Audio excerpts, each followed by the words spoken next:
O mundo mudou. Nosso sistema educacional também necessita de mudanças. Nossas escolas precisam abrir as portas para novas estratégias de ensino, para que os alunos redescubram o prazer de estudar e de aprender. A palavra-chave para a educação é inovação. Átomos e inferências, robôs que trabalham sem terno, resíduos postos à venda, vacina contra o cemitério, conforto e freio nas ganas, planeta é mais que hemisférios, ciência mata, ignorância, desvenda olhos e mistérios.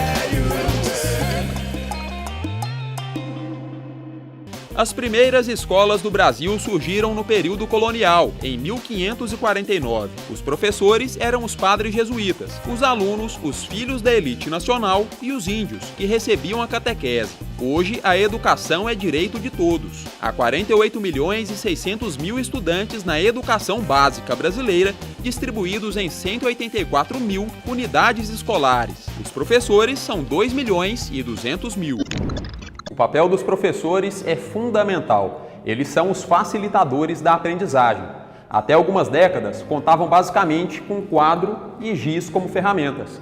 A Sandra Mara Matias Chaves, vice-reitora da Universidade Federal de Goiás, é professora desde os 14 anos e conhece essa realidade, né, Sandra? Conta pra gente como que o conhecimento era transmitido antigamente. Bom, basicamente, né, o que o professor tinha para lançar a mão na sala de aula era giz e quadro negro. A aula se baseava mais em aulas expositivas, onde o professor trazia o conhecimento, explicava para os alunos, né? E como eu trabalhei sempre como professora de educação infantil e de primeira fase do ensino fundamental, há uma relação mais direta. Mas as metodologias de ensino eram aquelas mais tradicionais utilizadas na época. Eu alfabetizei e a alfabetização também pelo método silábico era algo bastante tradicional, vamos dizer assim, do ponto de vista de metodologia de ensino. E como era o diálogo, né, a relação entre aluno e professor? Bom, no meu tempo como professora, a educação era vista como algo mais tradicional. Os professores tinham uma postura mais autoritária, uma postura de donos do saber, e tratavam o aluno como alguém que estava ali para aprender e que tinha que se submeter a algumas regras. A pedagogia, vamos dizer assim, a pedagogia tradicional, ela se baseava, ainda hoje nós temos isso, numa relação unilateral. Alguém que sabe ensina para quem não sabe. E o que vigorava mais era a autoridade do professor. Sandra Mara, e o currículo das escolas hoje é totalmente diferente daquele da década de 70? Houve muitas mudanças, a sociedade evolui, nós temos uma evolução científica, tecnológica, uma produção de conhecimento muito grande e é claro que a escola acompanha, não na velocidade que se desejaria, mas a escola acompanha a velocidade, as mudanças sociais, econômicas, políticas e da produção de conhecimento. É claro que o currículo muda, consequentemente. Existem muitas disciplinas que eram ofertadas que atualmente não são ofertadas mais. Existe uma base que faz parte do currículo da educação escolar que se mantém, mas há muitas mudanças. Por isso, é importante que o professor dê conta de acompanhar essa evolução científica e tecnológica para fazer frente a todas as mudanças que a criança, o adolescente, o jovem vivencia na sociedade de hoje. Hoje, os professores contam com novas ferramentas para ajudar no aprendizado. O Greyton Toledo é professor desde 2012, recebeu vários prêmios importantes, né, Greyton? Educador nota 10, também uma premiação na área de aprendizagem criativa do MIT, e ele tem como aliada a tecnologia no ensino da matemática, né, Greyton? Conta pra gente de que forma que isso acontece. Então, Divina, a gente tem um movimento bem interessante quando a gente trabalha com a tecnologia em sala de aula, em especial com matemática. A gente tem uma preocupação, primeiro, porque é um grande potencial, né? Mas a gente tem que ter uma preocupação, por outro lado, de não pensar que isso vai, de certa forma, promover a aprendizagem significativa naquele contexto. Porque não basta introduzir de qualquer forma essa tecnologia, não é como apertar um botão e deixar que a máquina faça tudo para o professor e o aluno, muito pelo contrário. Existe uma demanda de reflexão, de criticidade, como essa tecnologia vai ser utilizada, que pode ser tanto as tecnologias digitais como até mesmo um quadro e pode ser muito bem feito ali. Então a tecnologia na verdade não é a solução, na verdade é uma forma de pensar como esses conhecimentos, como essa ideia da matemática pode ser mobilizada, tanto da álgebra como da geometria e como esses significados ali podem ser mobilizados. Cleiton, você trabalha aí desenvolvendo aplicativos, né, para ensinar matemática. Isso. Fala um pouquinho para a gente sobre isso. Então, a gente trabalha especialmente com aplicativos, mas não é produzir por produzir, não é construir divino. A gente tem uma preocupação assim, no sentido mais problematizado. Por exemplo, quando a gente constrói um jogo, esse jogo não é simplesmente levado de forma verticalizada para o aluno. A gente constrói uma temática e dentro dessa temática, como por exemplo, combate às drogas, violência doméstica, e ele é colocado e desenvolvido. Quando a gente vai mais especialmente para a programação, muitas ideias matemáticas estão sendo ali motivadas. Então o aluno ele é incentivado a pensar matematicamente, a levantar hipóteses, quando necessário saber refutá-las. Não é ideia mecanizada de um aluno, o professor fala e o aluno repete. A gente quebra esse paradigma no sentido de dar vida e voz para aquele personagem ao mesmo tempo que aquela matemática está sendo construída. Cleiton, os tempos são outros, né? As ferramentas também são outras, a relação entre aluno e professor também é outra, também mudou. Com certeza. Eu acho que todo o tempo está mudando, né? A gente, por exemplo, uma ferramenta que se usa hoje pode ser que amanhã ela não vai ser utilizada, né? Então, qual que é o papel, por exemplo, do professor e qual realmente é o papel da escola? Será que é para transmitir informações? As informações estão em todos os lugares, estão na internet, estão nos celulares. O papel da escola hoje é mediar esses processos, né? De como o aluno aprende, de encorajar, de orientar esses movimentos. Então, não é mais o aluno que decora uma porção de coisas que não se justificam mais, mas é um aluno que é incentivado a pensar, a questionar, a debater, a argumentar, em especial no meu campo, argumentar matematicamente. Não apenas saber uma forma, mas saber como eu chego até ela, qual que é uma aplicação contextual disso, porque não parte do nada, existe uma necessidade. Sou Kitty Rubens de Oliveira, eu terminei meu ensino fundamental no Colégio Estadual Jerônimo Pereira Maia, em Pontalina, Goiás. E duas matérias na minha época bem interessantes que faziam discussões sobre política, sobre economia, sobre sociedade, que tornavam os jovens alunos mais conscientes e mais certos das suas lutas. Educação Moral e Cívica e OSPB, Organização Social e Política do Brasil. São duas disciplinas que eu acho que deveriam voltar para a sala de aula e junto com as novas disciplinas, é claro, que a educação requer. O Viver Ciência faz agora um rápido intervalo. Olha só o que vem por aí. Pesquisador desenvolve aplicativo que auxilia no ensino de artes visuais. E no quadro Casulo de Ideias, Eduardo e Gabriel falam sobre a importância da escola. O que você mais gosta na escola? O recreio.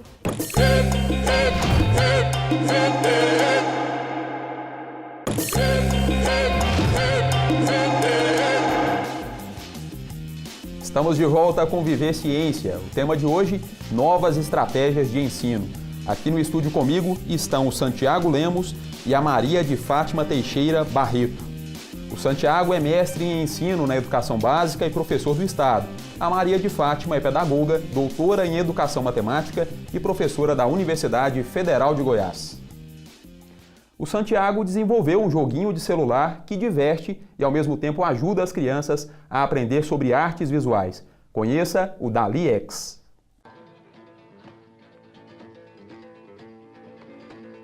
Em sala de aula eu via algumas dificuldades de trabalhar tecnologia, alguns materiais diferenciados, e a partir daí eu comecei a perceber que os alunos gostam muito de celular.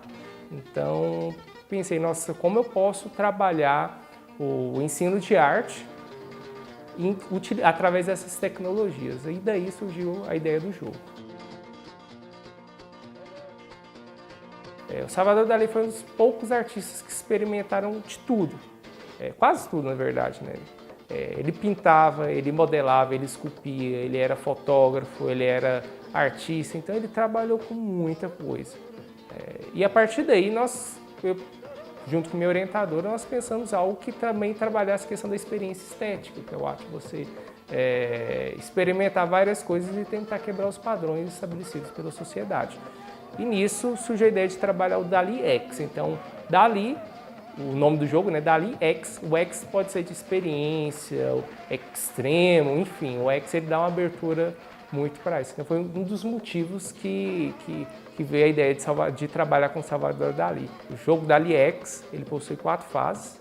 Uma primeira fase é onde o aluno vai introduzir no ambiente, né, vai conhecer a ambientação do jogo, onde que ele aprende controles, já que é um jogo RPG, né, de interpretação de personagens, então ele entra no papel do personagem, sendo que você, no começo do jogo, você escolhe entre um menino e uma menina. Né? Então, a partir daí, ele já começa a conhecer algumas coisas sobre Salvador Dalí e os objetivos do jogo, que na verdade é salvar o próprio Dalí. Né? A partir daí, na segunda fase, você já tem o conteúdo da educação estética, né? Onde você conversa com alguns NPCs, no Player Computer, uma inteligência artificialzinha, em que ele vai dando algumas dicas, né, para você resolver algum problema ali daquela fase e poder avançar. E isso, a partir daí, você já começa a encarar alguns desafios mais complicados, que são os inimigos. Né? Então, os inimigos vêm e tentam atrapalhar seu jogo. E na terceira fase, nós já trabalhamos essa questão do ensino de artes visuais, que é onde nós trabalhamos com Salvador Dalí. Então, e aí, nessa terceira fase, ele trabalha com a abordagem já metodológica, já, né, do ensino de arte, uma proposta de uma pesquisadora chamada Ana May. Então, o aluno ele conhece a obra de arte, então ele tem a apreciação da obra de arte. Aí tem uma parte de contextualização, que ele vai conversando com algumas partes da obra de arte, e essas obras vão falando por que o Salvador Dalí utilizou aquilo dali, e também fala o histórico do artista. Então, a partir daí, ele tem um videozinho do histórico do artista. E tem a parte também da produção artística, que é onde nós sugerimos uma atividade para o aluno também desenvolver.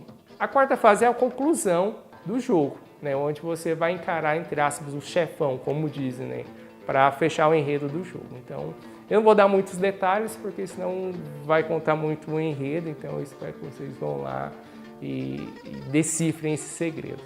Quando você finaliza o jogo, o famoso, o pessoal comenta, zerar, né, o aluno começa primeiro ele estuda 2 conteúdos. A questão da educação estética, né, de tentar quebrar os padrões estabelecidos pela sociedade. Então, nós comentamos que as questões da mídia, que a mídia impõe muito, por exemplo, a música. Então, a mídia, às vezes, coloca tanto uma música na sua cabeça que, no final das contas, você está cantando ela e está achando legal. E depois tem a questão do ensino de artes visuais, ainda mais com foco no Salvador Dalí. Né? Então, lá você vai conhecer algumas obras de arte de Salvador Dalí, algumas questões que o Dalí já trabalhou, como fotografia, enfim. O histórico dele completo está lá, tem alguns pequenos vídeos e algumas coisas que o aluno pode correr atrás. Então, a partir do jogo, o aluno consegue aprender isso. Coisas que o aluno também aprenderia no livro, mas com o jogo ele aprende de uma forma mais divertida. Santiago, conta pra gente, como que foi o feedback, né, a resposta dos usuários do DALL-E X? Olá, nós tivemos 2 tipos de respostas, a presencial e a pela Play Store. A presencial, nós tivemos um ótimo retorno, né? Os alunos comentaram muito sobre isso, comentaram que 80% conseguiu concluir o jogo, e nisso tiveram algumas pequenas dificuldades, mas os outros colegas ajudaram, então isso daí tornou, vamos dizer, um ensino em rede, ali, onde todos iriam um ajudando o outro.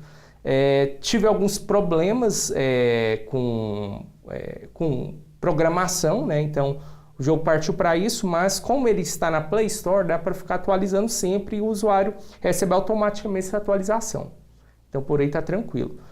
O único problema que eu percebi é o quê? É que os alunos gostam muito de jogar e às vezes eles não liam as coisas. Então hoje é bem difícil. Ficavam pulando ali os quadros explicativos, né? Sim, os No Player Computer estão lá para explicar algumas coisas sobre Salvador Dalí. E eles estavam assim, nossa, eu quero zerar, eu quero finalizar o jogo. E alguns passavam direto e terminavam o jogo em 8 minutos. E eu fiquei, não, mas você leu o jogo? Ele lia sobre Salvador Dalí, né? Algumas coisas, mas poderia se aprofundar mais. Estava inquieto. Então eu tive esse pequeno problema aí também. Na Play Store, a Play Store dá para você avaliar com 5 estrelas, o jogo está com 4 estrelas. Dentre essas avaliações, algumas coisas ótimas sobre, por exemplo, falando sobre gráficos, né? Então, o pessoal comentou muito, os gráficos muito bonitos e tal, e também sobre problemas sobre controle, problema do controle. Eu resolvi isso na primeira versão. A segunda versão eu lancei e eles falaram, não, poderia voltar àquela versão anterior. Então eu voltei. Aí outros, não, eu poderia deixar assim. Então, São coisas que acontecem com qualquer aplicativo, né, Santiago? Quando é lançado. Sim. Essas atualizações, elas acontecem, são naturais. Exatamente. E nós ficamos confusos, porque os usuários, eles exigem... Uma quantidade de usuários exige algo e outra também. Então fica difícil agradar os dois lados, né?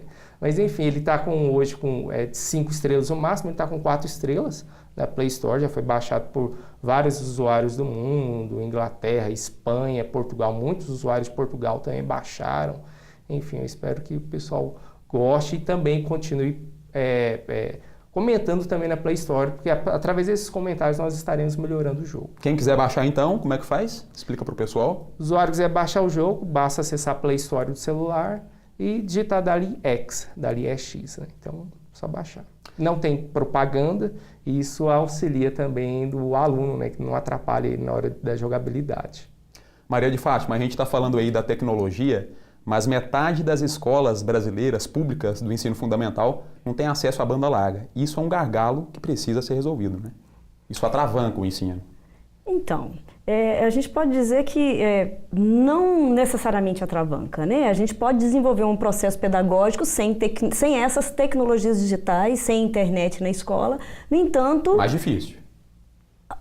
Amplia a possibilidade, enriquece o trabalho pedagógico se a gente tiver o acesso a essas tecnologias, o acesso à internet. A internet não vai ser capaz de salvar o processo pedagógico, porque o que quer que seja, o que quer que venha para a escola, tem que estar orientado pela proposta pedagógica que o professor desenvolve.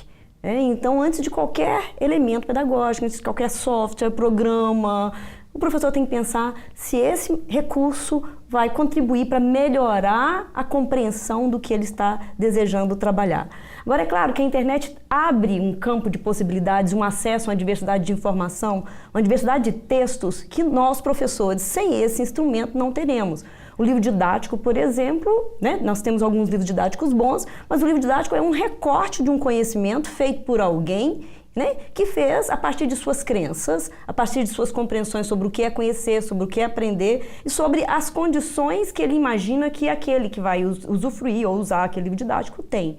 A internet é um espaço totalmente aberto, né? As pessoas que ali colocaram têm crenças as mais diversificadas, né? Os textos que estão ali são diversos também, a linguagem é diversa. Nós temos vídeos, animações, jogos, né? E aí é essa diversidade de texto que interessa pra gente na sala de aula, porque os nossos meninos de hoje convivem com essa diversidade de linguagem. Aquela linguagem do livro-texto com o quadro negro não satisfaz mais essa nossa meninada que está hoje na escola. Assim como não agrada mais e não satisfaz mais esse modelo de escola que nós temos, em que o professor ensina ou pensa que está ensinando algo para um grupo de estudantes sentado, enfileirados, ouvindo. Os nossos meninos não estão mais nessa posição de ouvintes. É preciso que a gente conduza os processos na escola para a investigação, para uma participação ativa, né? A gente continua esse bate-papo daqui a pouquinho, professora. Vamos para um rápido intervalo e a gente volta em instantes. Até já!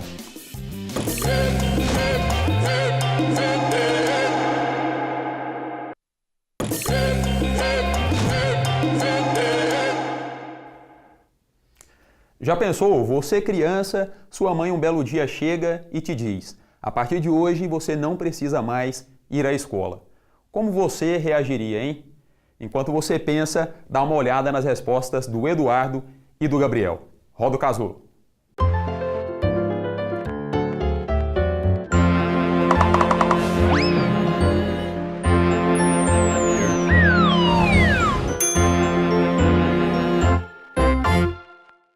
Meu nome é Gabriel, eu tenho 7 anos. Meu nome é Eduardo e eu tenho 8 anos.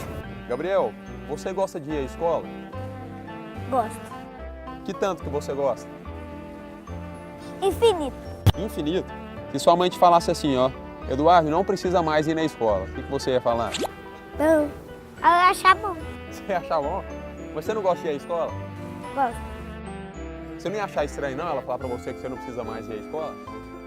Não, eu ia achar estranho não. Eu ia achar que era férias. O que você aprendeu de mais importante na escola? Que não pode Não pode fazer bullying com os colegas, tem que estudar. O que você mais gosta na escola? O recreio. Do recreio? É a melhor hora, né? E tirando o recreio? Ficou mais ou menos. O que você mais gosta de estudar? Matemática. Matemática. O que você mais gosta depois do recreio? O lanche. O lanche. E tirando o recreio e o lanche? Eu vou gostar da língua portuguesa. Ah, da língua portuguesa. O que você quer ser quando crescer? Médico. Funkeiro. Você acha que o celular e o tablet também podem ajudar no ensino? Pode. De que forma? É tipo porque tem jogo de vez, aí meu primo joga, aí ele vai saber quantia de vez. Tem jogo de conta, tem jogo de palavras, tem jogo de palavra em inglês. Onde que você acha que vai chegar estudando? Na faculdade. Na faculdade. E depois da faculdade? No trabalho. Trabalho. Que trabalho? Um trabalho de um emprego. Mas que tipo de emprego que você vai ter? Fazer prédio. Fazer prédio? Eu acho. Mas aí você vai ser um funkeiro que faz prédio? Eu não sei.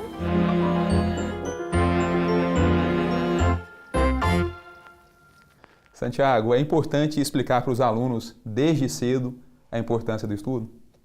Sim, é importante, pois possibilita ampliar o olhar dele, né? Então ele começa a conhecer outros campos, outras possibilidades. Mas o estudo nem é tudo para uma pessoa ser bem-sucedida, né? Às vezes a pessoa ela gosta de fazer algo que não necessita de estudo. Então, se ele disse que gostaria de ser funkeiro, inclusive, né? Exatamente. Então, se ele investir, por exemplo, mas aí claro que exige um pouco de estudo, por exemplo, português, né? Então, ou na área da educação física, vai que ele quer ser um dançarino, né? Mas a partir daí ele pode ser autodidata, basta ele querer ter vontade e investir nisso. Maria de Fátima, é muito importante, né, que as nossas escolas sejam ambientes seguros, né, atrativos, limpos, né, divertidos. E infelizmente essa não é a realidade, né, de boa parte das escolas públicas do Brasil, né? Não é mesmo, né? Nós temos agora aí a nossa Base Nacional Curricular Comum, que nas propagandas dizem que vai garantir um direito igual à aprendizagem, né? E nós sabemos que não é um documento que garante isso, que pode proporcionar isso, um ambiente, uma infraestrutura legal, é uma formação de professor legal, né? E uma condição de trabalho além da formação do professor que lhe possibilite planejar melhor as suas aulas, organizar os seus materiais pedagógicos, né? E é isso que a gente percebe que vai fazer com que essa escola seja legal, uma escola que seja interessante. E se essa escola não se estrutura para acolher essa diversidade de recursos que nós temos, né, inclusive as tecnologias, ela não atende a esse estudante, ela não satisfaz essas necessidades e desejos, e aí ele não vai desejar ir para essa escola. A escola não é o local que agrada, né? Aí a melhor coisa da escola passa a ser o recreio mesmo, e não a possibilidade de aprender mais. Isso é uma pena. Bom, o tema rende muito, né? Mas infelizmente o nosso tempo chegou ao fim. Santiago, muito obrigado pela participação no nosso programa. Eu que agradeço minha orientadora que me deu essa possibilidade de desenvolver o jogo, o pessoal do Estado, a Secretaria de Educação, enfim, agradeço a todos pela grande ajuda no jogo. Obrigado, Maria de Fátima, obrigado também pela presença. Eu que agradeço a oportunidade de falar um pouquinho sobre essa nossa escola de hoje, né? E a gente está à disposição para conversar sobre isso na Universidade Federal de Goiás, né? Os nossos encontros, os nossos grupos de estudo, e agradeço mais uma vez a oportunidade. Obrigado e obrigado também a você que nos acompanhou até aqui. Em breve, este programa vai estar na íntegra no nosso canal do YouTube. Você está vendo aí na tela as nossas redes sociais, o nosso site. Você pode entrar, fica à vontade para deixar o seu comentário, a sua sugestão, que a gente vai responder com o maior carinho, ok? Obrigado pela atenção, um abraço e até a próxima. Tchau!